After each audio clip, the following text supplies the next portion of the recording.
দেশের ক্রীড়া সামগ্রী ক্রয় বিক্রয়ে বিশাল জায়গা জুড়ে রয়েছে গুলিস্তানের স্পোর্টস মার্কেট। প্রায় 1000-এরও বেশি দোকান রয়েছে এখানে। অল্প দামে ভালো মানের বিভিন্ন ক্রীড়া সরঞ্জাম কিনতে ঢাকার বাইরে থেকেও মানুষ জড়ো হন এখানে। তবে সর্ষের মধ্যে রয়েছে ভূত। বিগত সরকারের ছত্রছায়া রাজনৈতিক ক্ষমতার দাপট দেখিয়ে 12টি দোকানে কর্ণধারদের হেনস্থা করার অভিযোগ করছেন Bangladesh sports goods merchant manufacturers and importers অ্যাসোসিয়েশনের সভাপতি। এমন কিছু সিস্টেম, এটা আমি বলবো অফিসের কোনো দৈন্যতা না, দৈন্যতাটা রয়েছে আমাদের মতো কিছু ব্যবসায়ী, অসাধু ব্যবসায়ী যারা লেজুর ভিত্তিক ক্ষমতার স্বাদ গ্রহণ করে ওদের ইয়া করে আর সিস্টেমটা করে কি করছে, এই সিস্টেমটা ধাপে ধাপে যেমন এটাকে স্ট্রং করছে, যাতে আমরা সাধারণ ব্যবসায়ীরা, বড় ব্যবসায়ীরা যাতে এখানে না যাইতে পারে। এই বাংলাদেশ স্পোর্টস 1972 সালের প্রতিষ্ঠান, ওকে স্পোর্টস 1942 সালের প্রতিষ্ঠান। এটা প্রতিষ্ঠিত ব্যবসায়ী, আমি নিজে একজন প্রতিষ্ঠিত ব্যবসায়ী। ওদের ভাষায় আমার যোগ্যতা নাই ওখানে মাল সাপ্লাই দেওয়ার, অথচ এরকম 9টা প্রতিষ্ঠান কিন্তু আমি চালাই, আমার 2টা ফ্যাক্টরি আছে।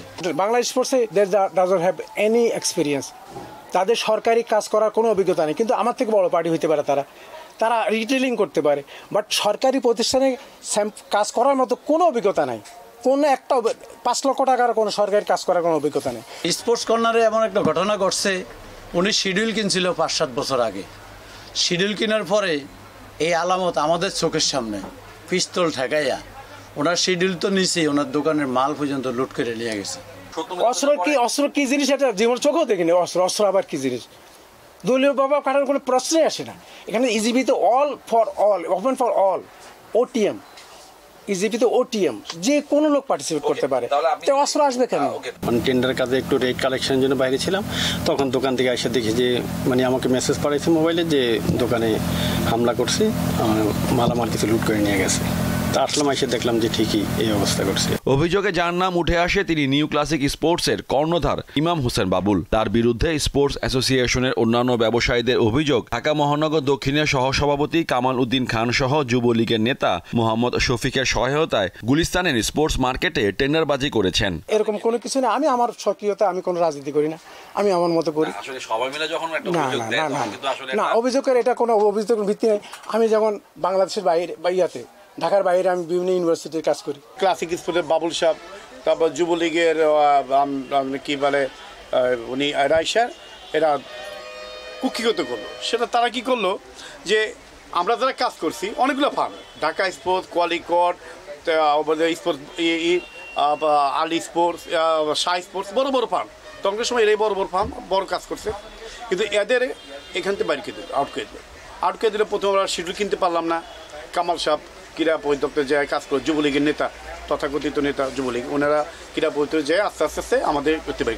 এখানে শুধু ব্যবসায়ীরা না, আপনার এখানে মানে লস হচ্ছে আপনার যারা ইউজ করে মালটা, এরাও, কারণ কোয়ালিটিফুল মাল যাচ্ছে না, রেটে বেশি যাচ্ছে।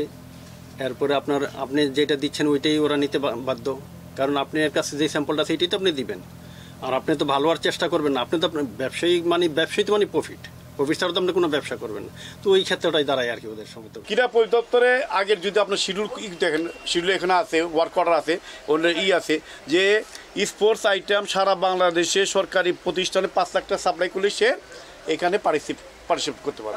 তো এরা কি করলো, বাবুল সাহেব আর মানে কি বলে যুবলীগের নেতা কামাল সাহেব, এরা করলো কি নতুন আইন বের করলো, এবং এখানে যারা ক্রীড়া পরিদপ্তরে যারা ছিলেন কর্মকর্তারা, তারাও দেখলো যে ভালো কমিশন পাইতেছে এখান থেকে, আমাদের আজ থেকে এখান থেকে আউট করলো। এই বিষয়ে আরো বিস্তারিত জানার জন্য কথা বলার চেষ্টা করা হয় ডন স্পোর্টসের কর্ণধার মোতালেব হোসেন বাবুলের সাথে, তবে তাকে না পাওয়ায় কথা হয় তার ছেলে শেখ হৃদয়ের সাথে। তিনি স্বীকার করেন টেন্ডার সিন্ডিকেট হলেও জড়িত নন তার বাবা। সিন্ডিকেট বলতে এরকম হয়, আর বাবা এটার সাথে জড়িত হবে কিভাবে? আমার বাবা তো সারা বাংলাদেশে কাজ করে, এরকম তো না যে একটা অফিসে নির্দিষ্ট কোনো অফিসে কাজ করে। বইটা গেছে, আমার বাবা সারা বাংলাদেশে কাজ করে। এখনো ভয় কাটেনি অনেক ব্যবসায়ীদের, তাই জীবিকার প্রয়োজনে কোনো মতে ব্যবসা করে যাচ্ছেন তারা। কালো হাতের ব্যাপার যে নাই একেবারে আমি সেটা বলবো, কালো হাত টাকা এখন পারফেক্টলি তো বলাটা মুশকিল। কে বলবেন না, এখন তো কথা বলার সুযোগ আছে না, আমি বলতেছি কে করে এটা তো আমি জানবো না, কিন্তু আমি এতটুকু জানি যে যারা পাচ্ছে, যদি আমি আম হিসাবে বলি, মানে জাস্ট বড় ফোকাস হিসেবে বলি, যারা পাচ্ছে তাহলে এনারই ভয় দেওয়া হবে। Bangladesh sports goods merchant manufacturers and importers অ্যাসোসিয়েশনের সভাপতি চাওয়া, রাজনৈতিক বলিদানের শিকার না হয়ে স্বচ্ছতার মাধ্যমে ব্যবসা করুক ব্যবসায়ীরা। দূরত্বটা এখনো যে ওদের অনেক, ওরা বলে অমুকে আমার দ্বারে ফোন দেয়, এখনো বলে, ওরা কিন্তু ইম্পোর্ট করে না, আমরা করি।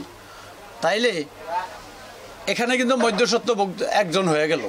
আর আমি যদি ইম্পোর্টার, আমি যদি সরাসরি চায়নার থেকে আনি, তো হয়তো লাভটা খেতে পারবো না। আমি ইম্পোর্টারের লাভটা আমি পাইলাম, সরাসরি দিয়ে দিলাম।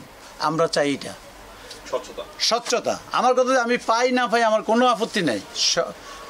মনে করেন প্রতিষ্ঠিত ব্যবসায়ীরা যাতে পার্টিসিপেট করতে পারে। প্রতিযোগিতার বাজারে দেশে ক্রীড়া মার্কেটের সবচেয়ে পরিচিত এই জায়গাটি সত্যিকারে ব্যবসা বান্ধব হয়ে উঠুক, এমনটাই চাওয়া সকল ব্যবসা প্রতিষ্ঠানের মালিকদের।